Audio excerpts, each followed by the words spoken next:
Hello, my name's Annette, and I wanted to take a few minutes to introduce myself to you as a teacher here at Kathy's Music. I graduated in 1994 from Grove City College with a bachelor degree in music. I have a voice and a theater concentration, as well as an English minor. I also have a teaching certification here in Pennsylvania, where I'm certified to teach preschool through 12th grade. The joy of my life is musical theater.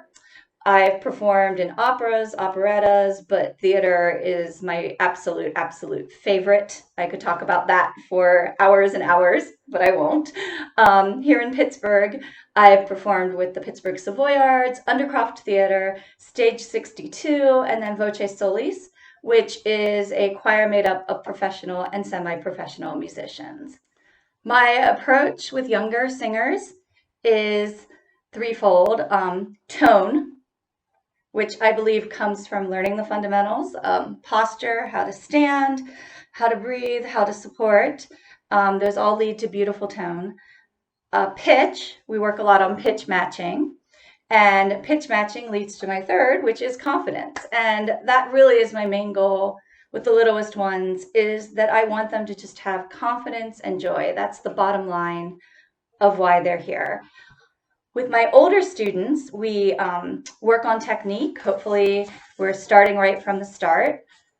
We use songs, games, age-appropriate ear training to help discern high and low, up and down, steps and skips, etc.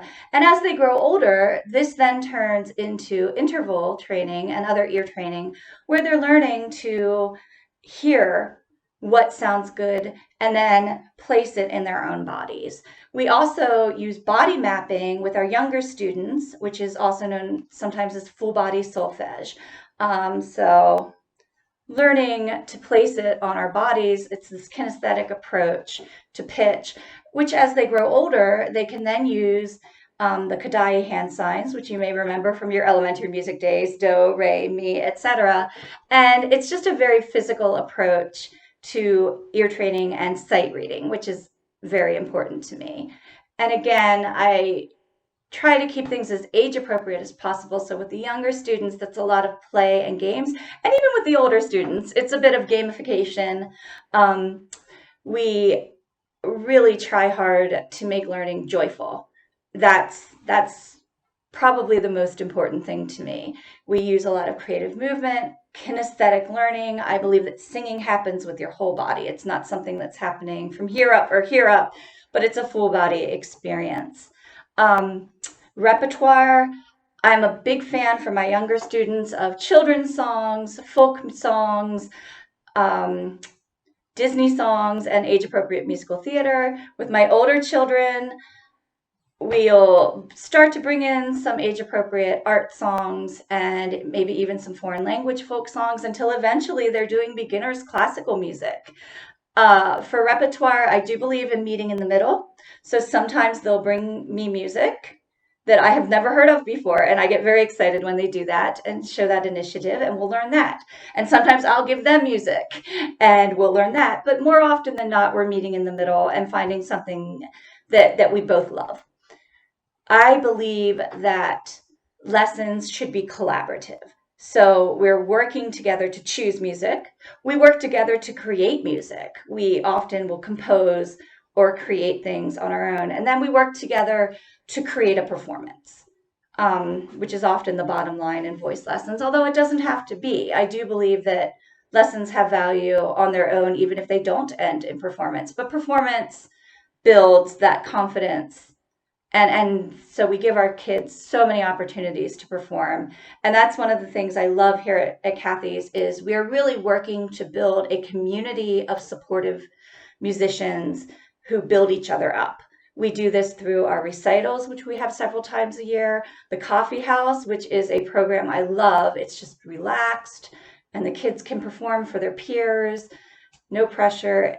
Studio Singers, which is our group singing program. I teach our section here in Robinson, and they're basically learning the fundamentals of singing as for younger children in a group setting. So sometimes if they're a little if they're a little worried about sticking out, they can perform in a group, and that helps them become more confident in their singing. We also do community outreach and try to find lots of opportunities to sing together. And I also try to create those here in my studio. For example, this year we sang I Won't Grow Up from Peter Pan, with me being Peter Pan and all of my students being the Lost Boys. And we just had a lot of fun with that. So you may be asking, bottom line, why take lessons? Self-esteem. It really helps children to become comfortable in their own skin. Your voice changes and grows just as your body changes and grows, and our bodies will grow and change our whole lives. And our voice will grow and change our whole lives. And we will continue to learn. So we're developing our bodies, our voices, our brains, and hopefully our hearts as well. Developing musical talent is important, but I think more important is connecting through music and as a community of musicians.